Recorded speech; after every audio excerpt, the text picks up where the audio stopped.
Me llamo Benedicta Zamudio, tengo 74 años y vivo en Celaya, Guanajuato. Muchos piensan que al llegar a esta edad uno ya lo vivió todo, que ya nada duele ni sorprende, que la vida se vuelve una especie de calma predecible. Pero no es cierto.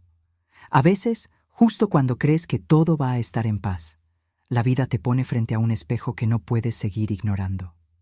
Vivo en una casa que era de mi difunto esposo, Rodolfo. Es una casa de una sola planta, con tejas rojas y paredes de color crema que ya muestran el paso del tiempo. Aún así, la cuido con esmero. La limpio todos los días, mantengo las plantas del patio vivas y organizo los recuerdos con precisión, como si el orden externo pudiera poner en su lugar el caos que llevo por dentro. Mi rutina es simple. Me levanto temprano, barro el frente de la casa, pongo a calentar agua para el café y después me siento en la cocina a mirar por la ventana. Los pájaros del naranjo cantan y por un momento todo parece estar bien. Pero no tarda en llegar el ruido de los pasos de Patricia, mi hija menor, arrastrando las chanclas por el pasillo y lanzando un «buenos días» que suena más a obligación que a saludo. Patricia tiene 46 años.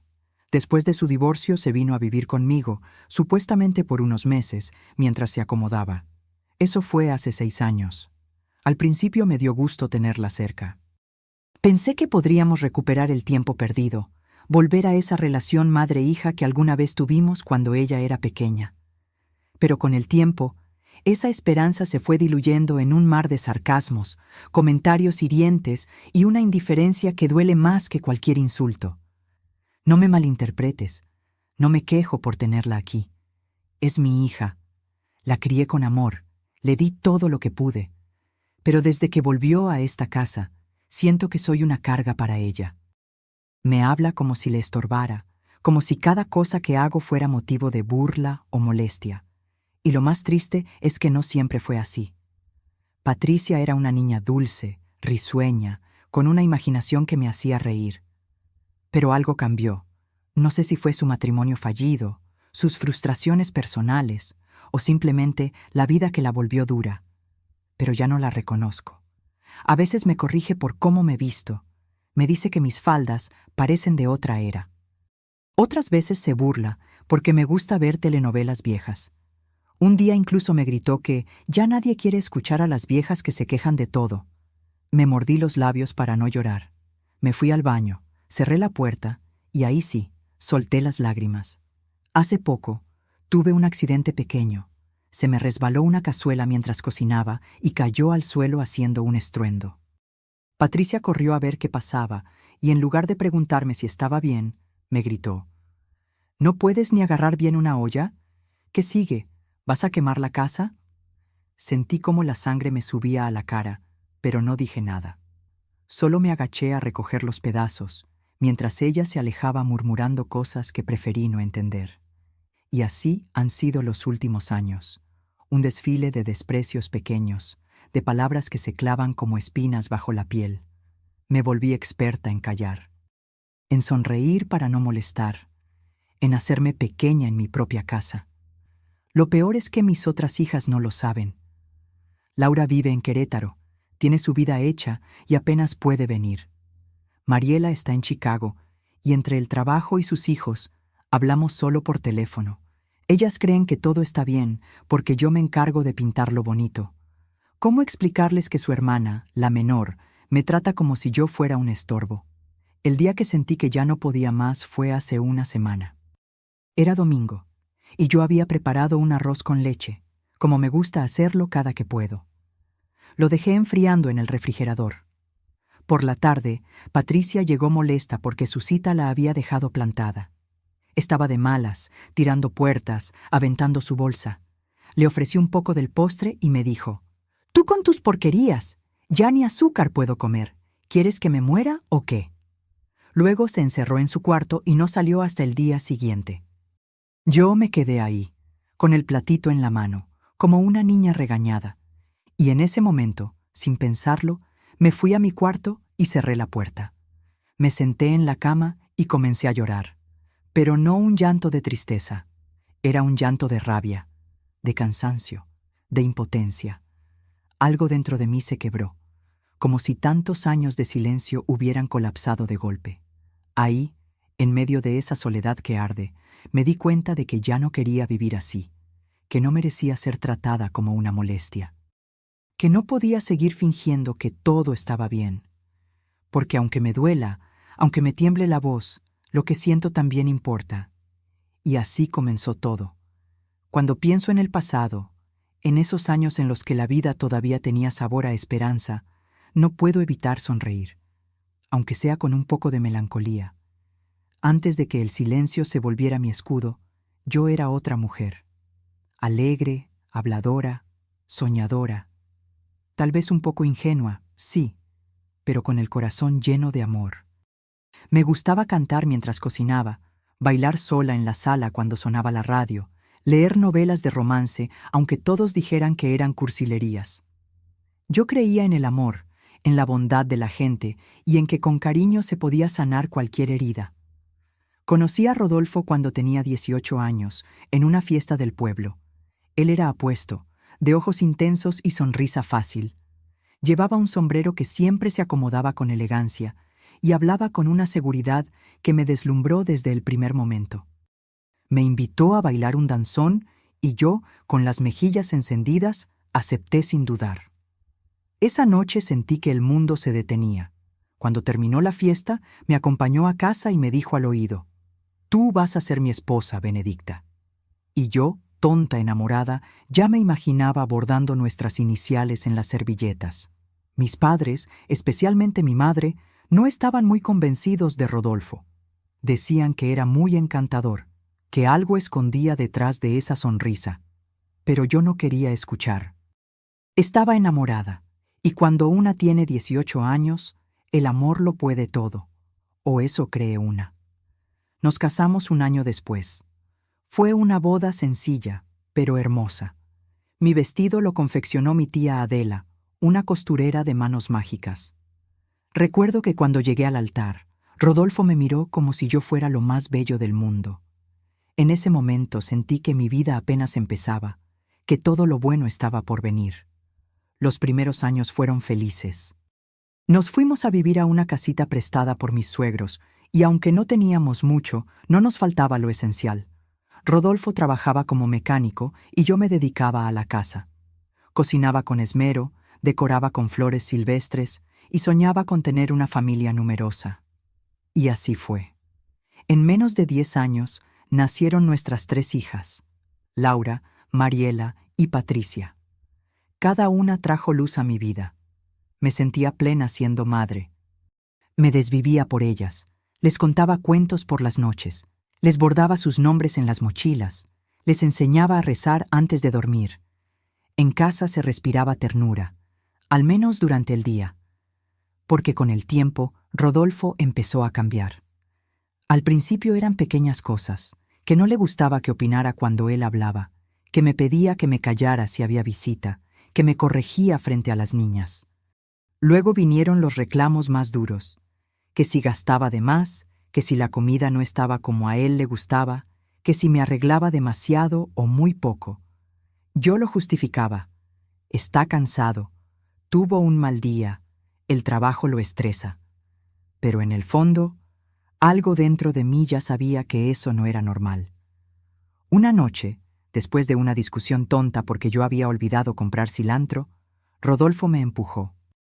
No fue una bofetada ni nada grave, dirían algunos, pero para mí fue como si el mundo se rompiera. Me encerré en el baño y lloré en silencio, repitiéndome que no podía ser, que seguro había sido un accidente. Y cuando al día siguiente él me trajo flores, como si nada hubiera pasado, yo lo perdoné, porque así me enseñaron, a perdonar, a ceder, a mantener la familia unida, y así empecé a callar. Callé cuando me gritaba frente a las niñas. Callé cuando se iba por días al taller y volvía con olor a perfume ajeno. Callé cuando me decía que no servía para nada. Y con el tiempo, ese silencio se volvió parte de mí, como un abrigo viejo que te pones todos los días aunque ya no te caliente. Pero nunca dejé de ser madre. Las niñas eran mi motor, mi alegría. Las protegía de todo, incluso de su propio padre. Les hablaba con dulzura, las animaba a estudiar, a soñar, a ser libres. Yo no quería que repitieran mi historia. Y quizás por eso, Patricia, la más pequeña, siempre fue la más rebelde. No soportaba ver cómo me callaba ante su papá. Una vez, con apenas 12 años, me dijo llorando: «¿Por qué no lo enfrentas, mamá? ¿Por qué no haces nada?». Y yo no supe qué responderle. Solo la abracé y le dije que algún día todo estaría mejor. Cuando Rodolfo enfermó de los pulmones, ya estaba muy deteriorado. Lo cuidé con devoción. Le cocinaba sus comidas favoritas, le leía el periódico, lo acompañaba al hospital. Porque a pesar de todo, era el padre de mis hijas. Cuando murió, sentí una mezcla extraña de tristeza y alivio, como si por fin pudiera respirar, pero con culpa. Pensé que con su partida, mi vida tendría un nuevo comienzo, que ahora sí podría ser libre, alzar la voz, reír a carcajadas sin miedo. Pero me equivoqué, porque aunque el hombre se fue, el silencio quedó. Yo ya no sabía cómo ser de otra forma, y fue así como, sin darme cuenta, me volví una sombra en mi propia historia. Una mujer que vivía para los demás, que sonreía para no incomodar, que aceptaba las migajas del afecto y que, sobre todo, jamás alzaba la voz. Hasta que la vida, o quizás el destino, me obligó a despertar. Dicen que cuando una madre da todo por sus hijos, tarde o temprano recibe gratitud. Que los hijos valoran los sacrificios, que recuerdan los desvelos, que reconocen el amor. Yo creí eso durante toda mi vida. Creí que, aunque hubiera callado tantas veces, aunque me hubiera escondido detrás de una sonrisa para proteger a mis hijas, algún día ellas lo entenderían. Que me abrazarían fuerte y me dirían: «Gracias, mamá, por no rendirte». Y durante muchos años me aferré a esa ilusión. Me consolaba pensando que el cariño de mis hijas sería el premio silencioso por todos los dolores que soporté sin una queja. Y sí, en parte lo fue. Laura, la mayor, siempre fue atenta. Mariela, la de en medio, me llama cada semana desde Chicago. Pero Patricia, ¡ay, Patricia! Lo que me dolió más no fue que se volviera distante. Lo que me rompió fue darme cuenta de que, sin quererlo, me había convertido en su enemiga, su blanco fácil, su desahogo. Como si yo, que le di la vida, también fuera la responsable de todo lo que le salió mal. El primer golpe emocional real no fue una palabra ni un grito, fue una ausencia. El año pasado, Patricia cumplió 45 años y organizó una pequeña fiesta en casa. Invitó a varias amigas, compañeras del trabajo, incluso algunos vecinos. Yo, emocionada, me pasé toda la mañana cocinando. Preparé su guiso favorito, una ensalada de nopales como las que le hacía cuando era niña, y horneé un pastel de 3 leches con mis propias manos. Me arreglé con mi mejor blusa, esa azul que me regaló Mariela en Navidad, y me senté en la sala esperando a que empezaran a llegar los invitados. Pero pasaron las horas, y nadie me dirigió la palabra. Patricia ni siquiera me presentó con sus amigas. Cuando traté de unirme a la mesa, una de ellas me miró raro y preguntó: «¿Y ella es?». Patricia respondió sin mirarme: «Mi mamá. Vive aquí. Pero no te preocupes, ya se va a su cuarto». ¿Ya se va a su cuarto? Sentí como si alguien me apretara el pecho con ambas manos. Sonreí por reflejo, asentí y me levanté despacio. Mientras me alejaba, escuché cómo cambiaban de tema y alguien comentaba lo bien que estaba decorada la casa, como si yo no existiera, como si yo fuera solo una sombra que vive en los pasillos. Me encerré en mi habitación con el pastel en las manos. Lo dejé en la cómoda y me senté al borde de la cama. Me quedé ahí, escuchando la música, las risas, las voces, y el silencio dentro de mí empezó a gritar. Me pregunté qué había hecho mal.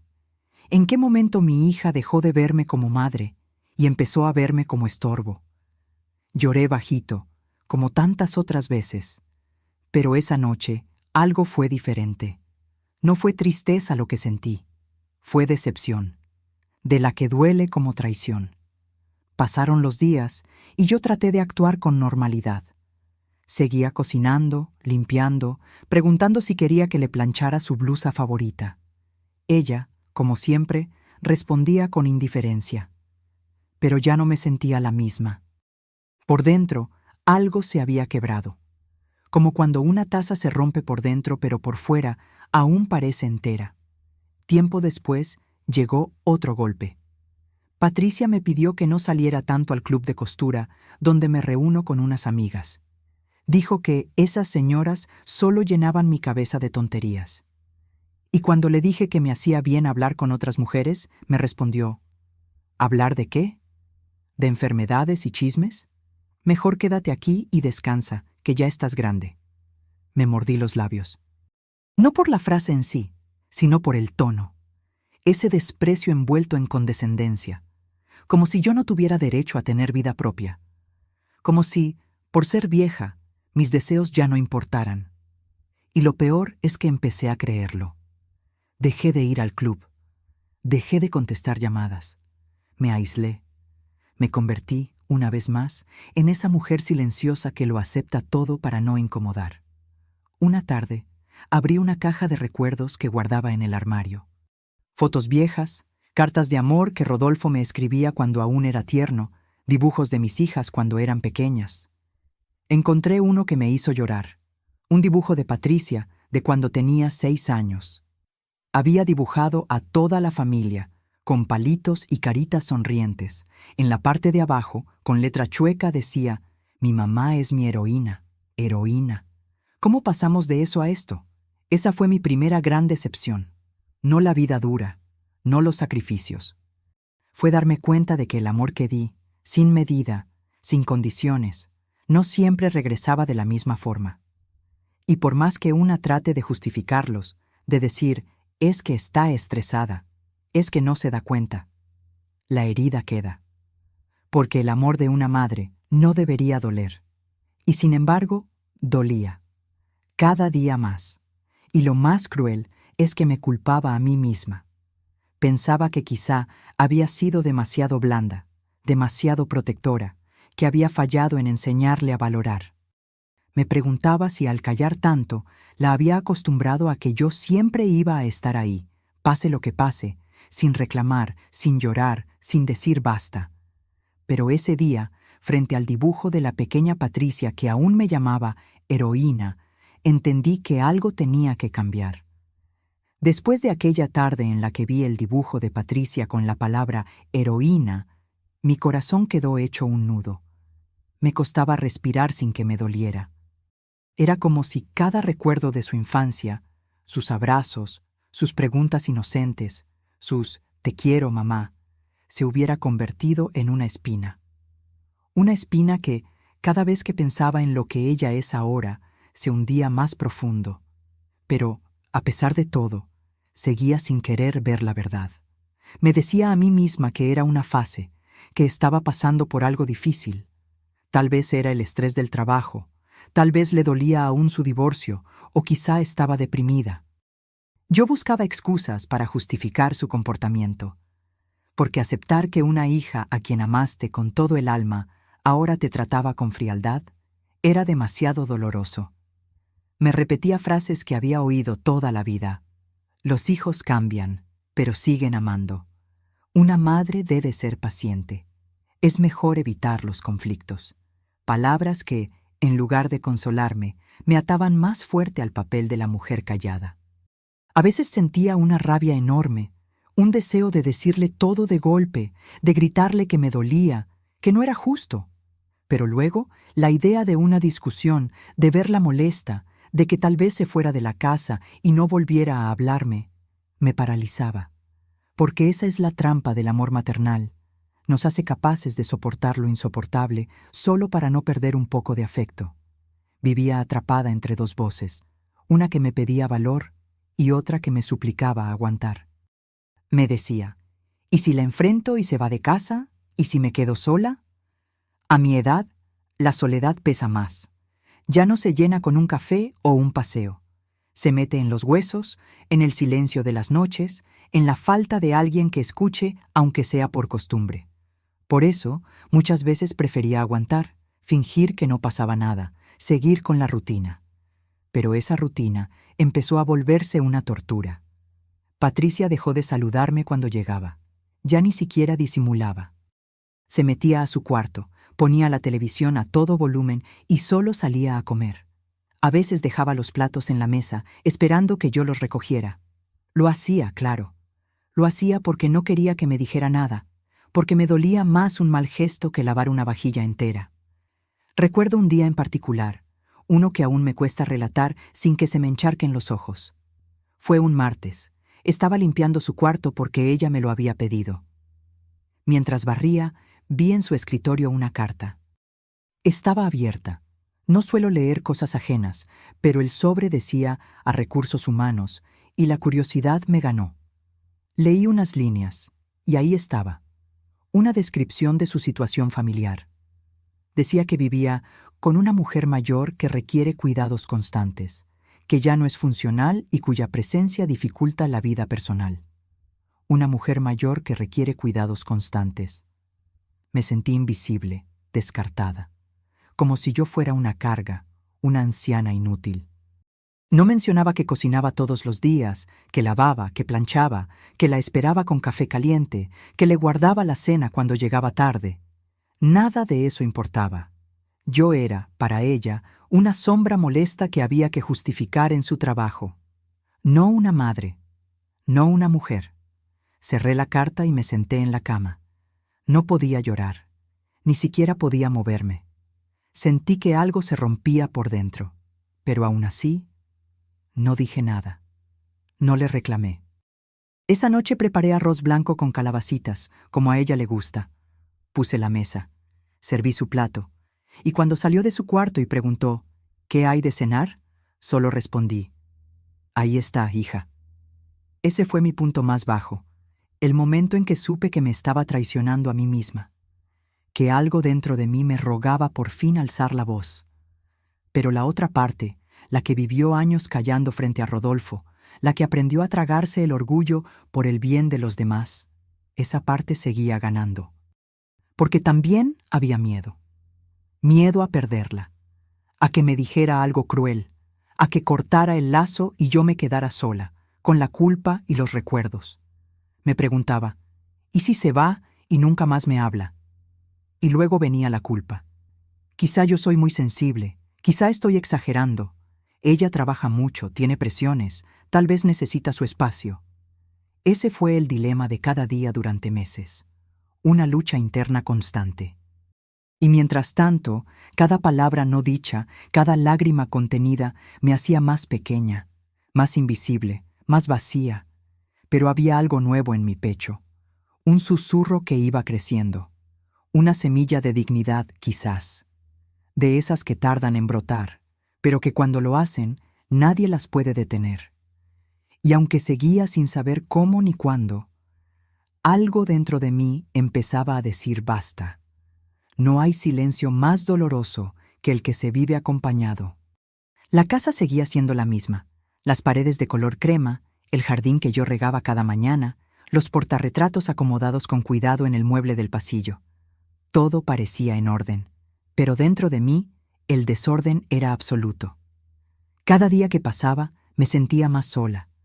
No sola de compañía, porque ahí estaba Patricia, moviéndose por la casa, cerrando puertas, viendo la televisión. Era una soledad más honda, más cruel. La soledad de sentirse ignorada, de hablar y no ser escuchada, de mirar a alguien que alguna vez te llamó mamá con ternura y ahora te mira como si fueras un mueble más. A veces pensaba, ¿será que ya no me necesita? ¿O será que nunca me necesitó tanto como yo creía? Y ese pensamiento me golpeaba como un ladrillo en el pecho. Patricia salía temprano todos los días y regresaba tarde. Cuando llegaba, apenas y me dirigía la palabra. Algunas veces ni siquiera cenaba en casa. Yo le dejaba la comida servida en la estufa, con un trapo limpio encima, esperando que notara el esfuerzo. Pero al día siguiente encontraba el plato intacto, frío, y el mensaje era claro: no me importa. Empecé a hablar conmigo misma en voz alta. No por locura, sino por necesidad. Decía cosas como, ¿verdad que está bien esta sopa? O, hoy hace calor, ¿no crees, Benedicta? Me contestaba bajito, como si así pudiera acallar el eco de mi mente. Porque cuando no tienes a quién contarle tus cosas, una empieza a inventarse compañía. Los domingos eran los peores. Antes, cuando Rodolfo aún vivía y las niñas eran pequeñas, los domingos eran bulliciosos. El olor del mole, las risas, los juegos en el patio, las visitas de los vecinos. Ahora, los domingos eran largos y mudos. Patricia dormía hasta tarde y luego se iba sin decir a dónde. Yo me quedaba sentada en la mecedora, tejiendo algo que no necesitaba solo para pasar el tiempo. Un día decidí llamar a Laura. Le conté un poco, muy por encimita, que me sentía tristecita. Ella, con su dulzura habitual, me dijo que fuera a pasar unos días a Querétaro, que me haría bien cambiar de ambiente. Pero yo no quise. Me dio miedo que Patricia se molestara. Me dije, ya vendrán tiempos mejores, solo tengo que aguantar un poco más. Pero los tiempos mejores no venían. Una mañana fui al mercado. Me gusta ir temprano, cuando todavía huele a pan recién horneado y las señoras saludan con cariño. Compré lo de siempre, frijol, jitomate, tortillas hechas a mano. También me di un gusto y compré un ramito de flores pequeñas, baratas pero alegres. Pensé en ponerlas en la mesa del comedor, para alegrar el ambiente. Al llegar, acomodé todo y coloqué las flores en un frasquito. Me sentí orgullosa. Por un momento, la casa se sintió más viva.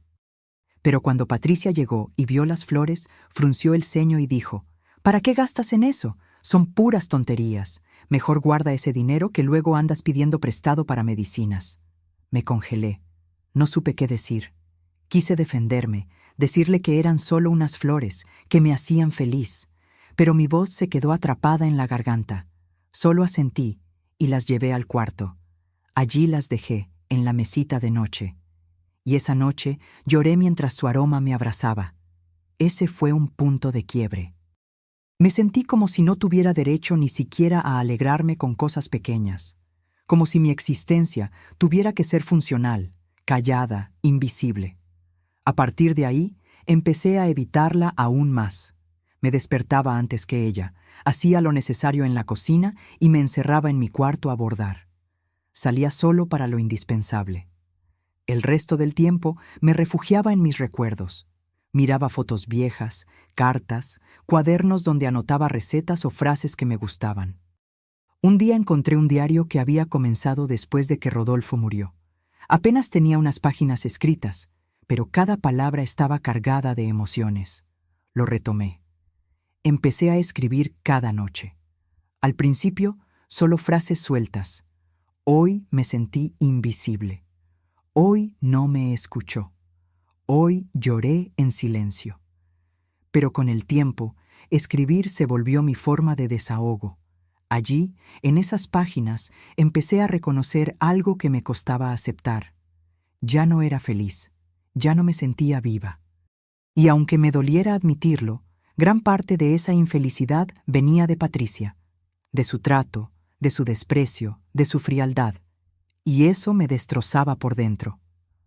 Una tarde, mientras lavaba los trastes, escuché que Patricia hablaba por teléfono con alguien. No sabía que yo estaba cerca. Le decía a su amiga, «Es que vivir con mi mamá es agotador. Siempre se queja, siempre está ahí, metiéndose en todo. Ya no sé cómo sacarla de aquí sin que se arme un drama». Sentí un puñal en el alma. No estaba metiéndome en todo. Estaba intentando ser parte de su vida, parte de su mundo, y ella quería sacarme. Esa noche no dormí. Di vueltas en la cama, repasando una y otra vez sus palabras. Me pregunté si realmente había llegado el momento de irme, si ya no era bienvenida en mi propia casa. Pero después de tantos años de silencios, de aguantar por amor, por miedo, por costumbre, ¿tenía fuerzas para tomar una decisión así? Y mientras me ahogaba en esa tristeza espesa, me di cuenta de que ya no era cuestión de si me quedaba o me iba. Era cuestión de cuánto más iba a seguir permitiendo que me apagaran. Cuando una vive envuelta en tristeza por tanto tiempo, cualquier rayo de luz, por pequeño que sea, puede parecer un milagro. Y así fue como llegó Abril a mi vida en el momento en que más lo necesitaba. Abril es mi nieta, hija de Laura, la mayor. Siempre ha sido una niña despierta, sensible, de esas que te miran con ojos grandes y parecen entender más de lo que dicen. Tiene apenas 9 años, pero su corazón es inmenso. Desde chiquita me decía, «Mamá Beni», y aunque vive en Querétaro, nunca deja de mandarme dibujitos o audios diciendo que me extraña. Una mañana de sábado, sin previo aviso, sonó el timbre de la casa. Yo estaba en la cocina pelando zanahorias para una sopa. Escuché los pasos corriendo y una vocecita familiar que gritaba, «¡Abuela!». Solté el cuchillo de inmediato y corrí a la puerta. Ahí estaba ella, con sus trencitas despeinadas y una mochila rosa que le colgaba del hombro. Detrás venía Laura, con una sonrisa nerviosa. «Hola, mamá», me dijo. «Perdón por llegar así, pero Abril insistió tanto en venir a verte que no pude decirle que no. Solo será por el fin de semana, ¿te parece?». Sí me parecía. Me parecía un regalo del cielo. Abracé a mi nieta con todas mis fuerzas. Sentí su calorcito, su olor a shampoo de fresa, su amor sin filtros. Y por primera vez en semanas, me sentí querida, verdaderamente querida. Ese fin de semana fue como volver a respirar después de estar bajo el agua por demasiado tiempo. Cocinamos juntas, pintamos mandalas, me enseñó a usar su tablet, aunque yo solo entendía la mitad, y hasta hicimos un pastel de zanahoria. Abril me decía todo el tiempo cuánto me extrañaba, cuánto le gustaban mis cuentos, cómo quería que le enseñara a bordar. El domingo por la tarde, justo antes de que se fueran, me dio un dibujo. Era una hoja blanca con crayones de colores. En el centro me había dibujado a mí, con mi moño en la cabeza, mi mandil y una gran sonrisa. A mi lado, ella con un corazón gigante entre las dos. Abajo, escribió con su caligrafía de niña, «Mi abuelita es valiente».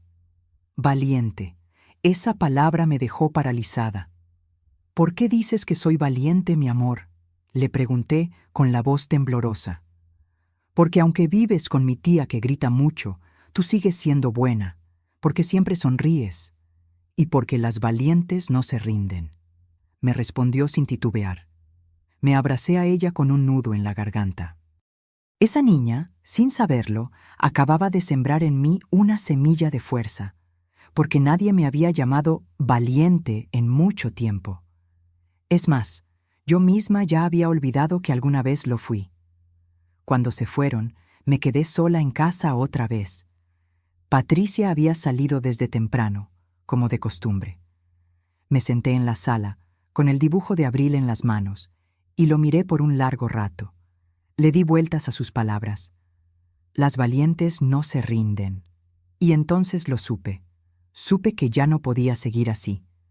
Que no era justo. Que había entregado toda mi vida al servicio de los demás.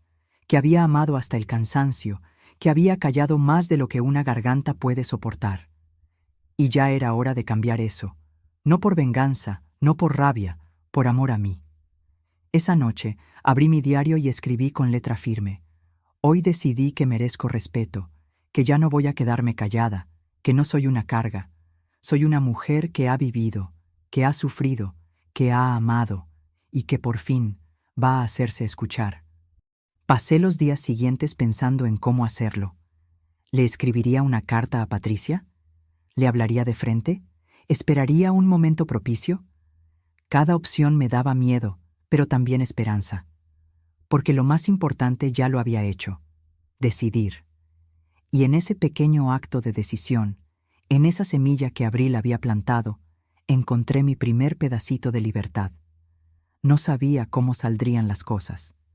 No sabía si me escucharía, si se enojaría, si me rechazaría. Pero por primera vez en mucho tiempo, eso no importaba.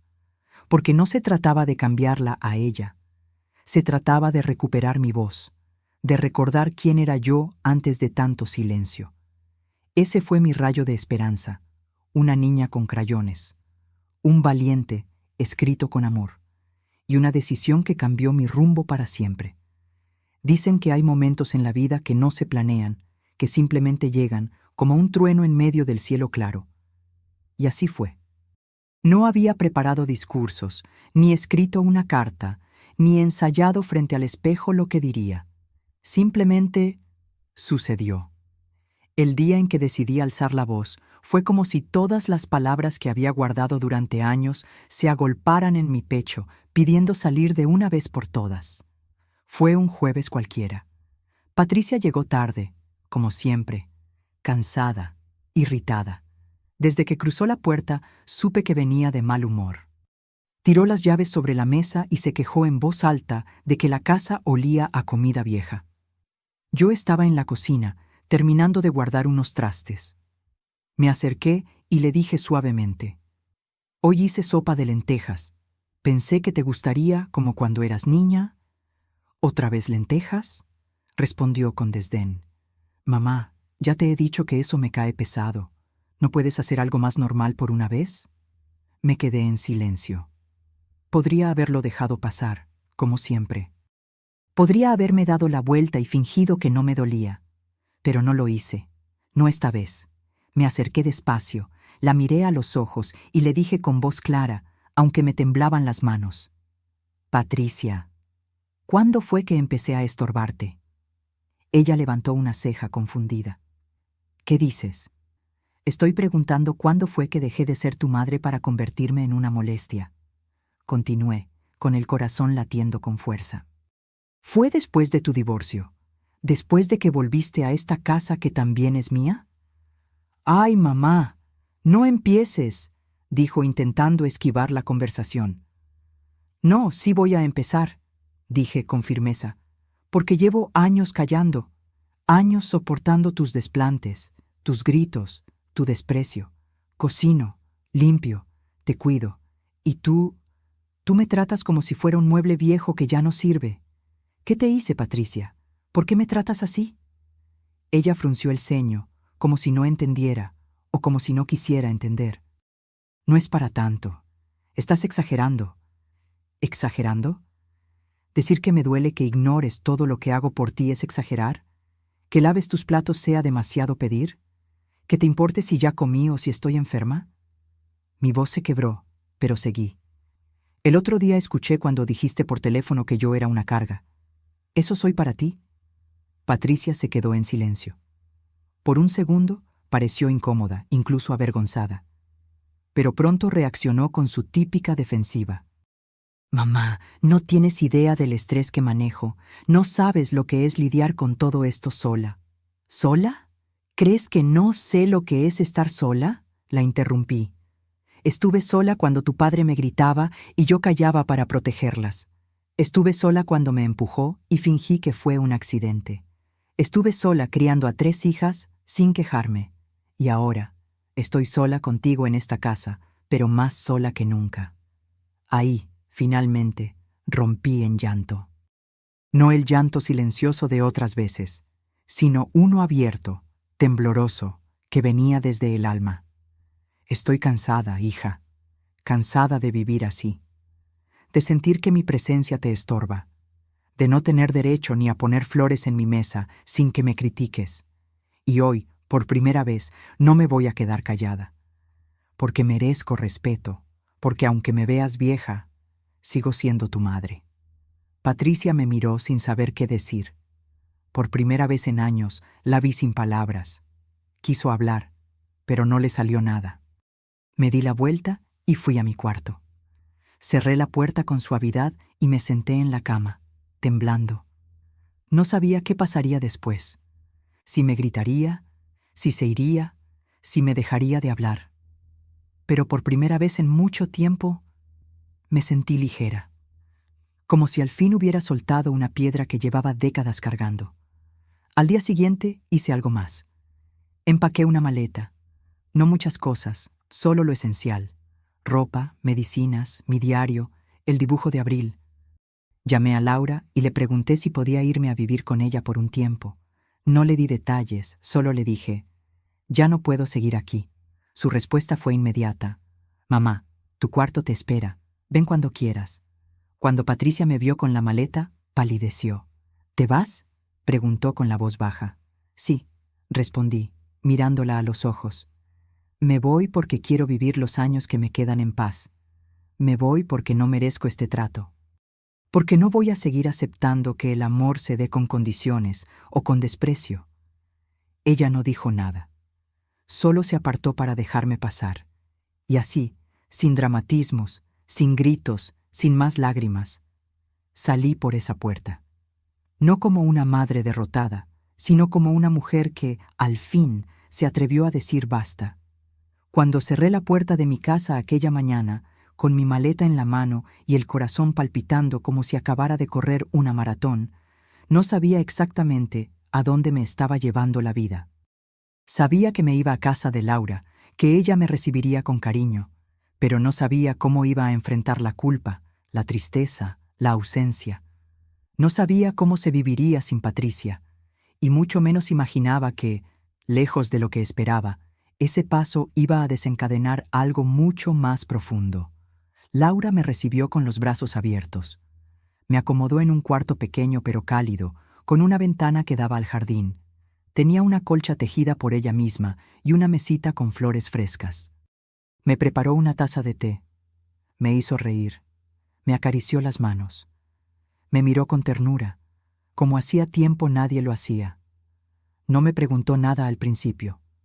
Solo me dejó estar. Y yo, por primera vez en mucho tiempo, sentí que respiraba sin peso en el pecho. Los primeros días fueron extraños.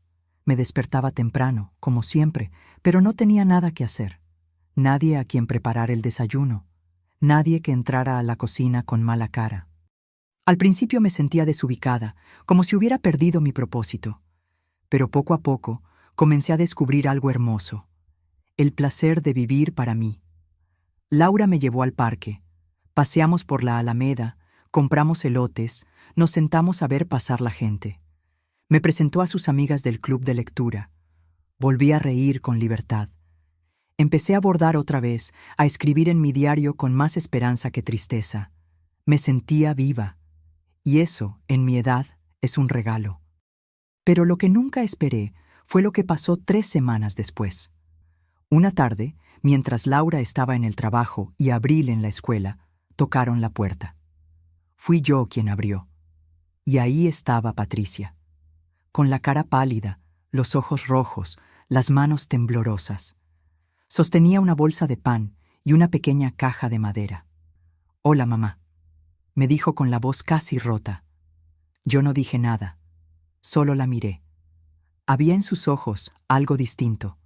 No era soberbia, no era fastidio, era vulnerabilidad.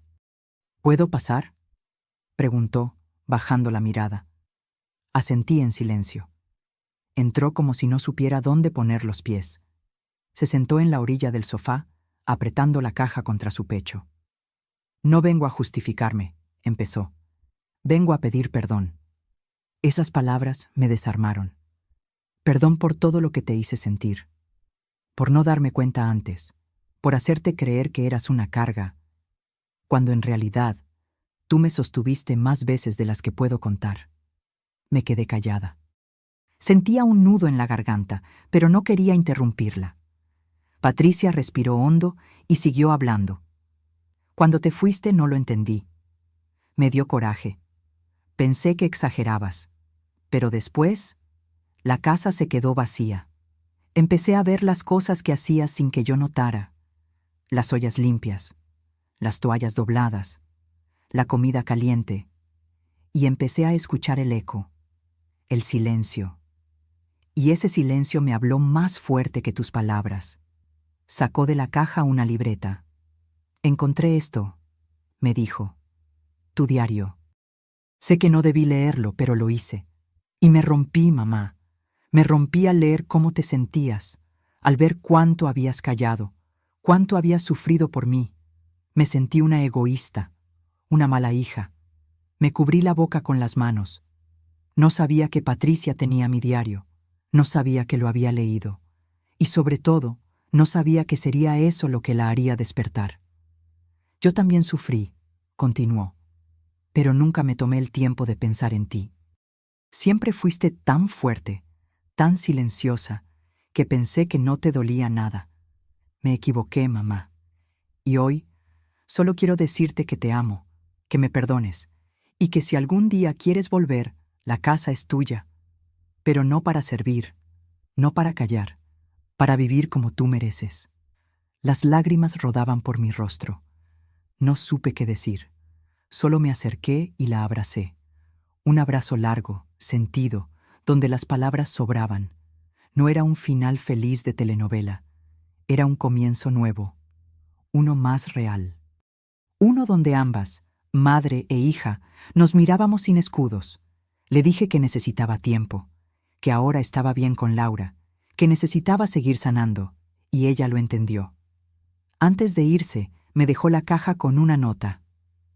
Este pan lo hice yo, con la receta que tú me enseñaste. Gracias por todo, mamá. Y así fue como entendí algo profundo. A veces, para que alguien escuche, una tiene que alzar la voz. Y a veces, hay que irse para que el otro entienda lo que perdió. No todas las heridas sanan con palabras, pero algunas, cuando vienen desde el corazón, sí pueden empezar a cerrarse. Después de aquella visita de Patricia, me quedé sentada en la sala por largo rato, con la caja de pan en las manos y el corazón lleno de emociones encontradas. No sabía si llorar por lo que habíamos perdido o sonreír por lo que quizá estábamos empezando a recuperar. Había dentro de mí una mezcla de tristeza, alivio, gratitud y también miedo. Miedo de ilusionarme, de creer que todo podía cambiar de un día para otro. Esa noche me acosté temprano. Miré al techo en la oscuridad y me puse a pensar en todo lo que había vivido. Y fue ahí, en el silencio tibio de mi nuevo cuarto, cuando entendí que esta historia no era solo sobre una hija que lastima a su madre, ni sobre una madre que decide irse. Era una historia sobre cómo aprendemos, y muchas veces desaprendemos, el amor. Porque el amor no es aguantar todo, no es callarse siempre. No es olvidarse de una misma para que los demás estén bien. Eso no es amor, es resignación. Es miedo disfrazado de paciencia. Y durante muchos años confundí esas cosas. Creí que ser buena madre era desaparecerse detrás de las necesidades de mis hijas. Que amar era ceder, aguantar, perdonar sin límites. Que mi voz no era tan importante como el bienestar de los demás. Pero no es así. Aprendí que una madre también tiene derecho a decir, esto no me gusta, esto me duele, así no. Que tenemos derecho a poner límites, incluso con nuestros propios hijos. Que no es falta de amor decir basta, ni es egoísmo querer respeto. Y sobre todo, entendí que cuando una mujer mayor dice su verdad, no se vuelve menos madre, se vuelve más humana. He pensado mucho en Patricia desde entonces, en su dolor, en su coraje mal canalizado, en sus silencios también. Porque ella también cayó, también tragó frustraciones, también aprendió a esconder su sufrimiento detrás de gritos y sarcasmos. Y yo, en mi afán de protegerla de todo, tal vez la protegí también de mirarse a sí misma. No quiero justificar lo que hizo, pero puedo comprenderlo. Y en esa comprensión encontré un poco de paz. También he pensado en mí, en la Benedicta joven que soñaba con una vida tranquila, que se enamoró con ilusión, que crió 3 hijas con el alma, y en la Benedicta que fui después, la que aguantó, la que se hizo pequeña, la que aprendió a vivir en silencio. Y ahora, en esta nueva etapa, me siento como una mujer que está naciendo otra vez. Me he permitido cosas que antes creía inútiles: pintar con Abril, tomar té en la terraza sin prisa, leer novelas románticas sin sentir vergüenza. Me he permitido decir que no. Me he permitido llorar sin esconderme. Me he permitido recibir cariño sin sentir que debo ganármelo. Y eso, para mí, ha sido el mayor aprendizaje. porque siempre me dijeron que el valor de una mujer está en cuánto da. Pero nadie me dijo que también está en cuánto se cuida, cuánto se respeta, cuánto se escucha a sí misma. Y yo, a los 74 años, estoy aprendiendo a escucharme por primera vez. Sé que no todas las historias de madres e hijas terminan bien. Algunas se rompen para siempre. Pero también sé que cuando una mujer decide hablar desde el alma, desde el dolor y la dignidad, algo cambia. Tal vez no en el otro, pero sí dentro de ella. Y ese cambio, aunque invisible para el mundo, lo transforma todo. Hoy, cuando me miro al espejo, ya no veo solo a una abuelita de moño blanco y delantal floreado. Veo a una mujer que vivió, que sufrió, que amó hasta el cansancio y que un día se cansó de callar. Una mujer que por fin entendió que su voz también vale. Hoy estoy sentada en el jardín de la casa de Laura, con una manta sobre las piernas y un té de manzanilla entre las manos. Abril juega a unos metros, dibujando flores con gises de colores en la banqueta. La escucho reír, cantar bajito, llamarme cada tanto para que vea su obra maestra. «Mira, abue, te dibujé un corazón con alas, porque tú vuelas», me dice. Y sí, tal vez sí estoy volando. Después de tanto tiempo con los pies pegados al suelo por el peso del silencio. Por fin siento que me elevo. No he vuelto a casa con Patricia. Aún no. No porque no la perdone, porque sí, la perdoné, sino porque estoy aprendiendo a priorizarme, a reconocer cuándo una herida necesita más tiempo. Nos hablamos por teléfono. A veces ella me llama, otras veces lo hago yo. Las primeras charlas fueron frías, torpes, pero poco a poco hemos ido tejiendo una conversación nueva, una relación distinta, más honesta. Ahora me pregunta cómo estoy, me escucha, me manda fotos de cosas pequeñas, una flor que vio en el camino, un pan que le salió bien. Cosas que antes no compartíamos. Un día me dijo: «Mamá, estoy yendo a terapia. Me di cuenta de muchas cosas que arrastro desde hace años». Y sentí que el mundo se abría un poco más. Porque si hay algo que he aprendido en este camino, es que sanar duele, pero también libera, que decir la verdad puede ser el acto más amoroso de todos. A veces me preguntan si no me arrepiento de haber explotado, de haber dicho lo que sentía, de haber hecho la maleta y marcharme, y siempre contesto lo mismo: no, no me arrepiento, porque ese fue el acto de amor más grande que tuve conmigo misma. Fue mirarme al espejo y decirme: «Benedicta, ya basta de callar. Tu vida también importa». No fue fácil. Nada que valga la pena lo es. Pero si yo no hubiera hablado, si no hubiera llorado, si no hubiera tomado esa decisión, seguiría siendo una sombra. Y ahora, aunque mis pasos sean lentos, aunque mis días sean tranquilos, me siento luz. Luz de esas que no encandilan, pero calientan. Luz suave, firme, que no se apaga con el viento. Hoy soy una mujer mayor que no le teme a su voz, que sabe que ser madre no significa desaparecer, sino guiar, amar y también poner límites, que ha aprendido a quererse no por lo que hace por los demás, sino por lo que es, por lo que siente, por lo que representa. Y si alguna mujer que me escucha ha sentido lo mismo, que no la valoran, que no la escuchan, que vive callando para evitar problemas, quiero decirle esto: tu voz importa, tu dolor no es pequeño, tu historia merece ser contada. No esperes a que sea tarde para elegirte. No dejes que el amor te convierta en invisible, porque si tú no te defiendes, ¿quién lo hará? Yo callé toda mi vida, hasta que un día exploté. Y en esa explosión no me perdí, me encontré.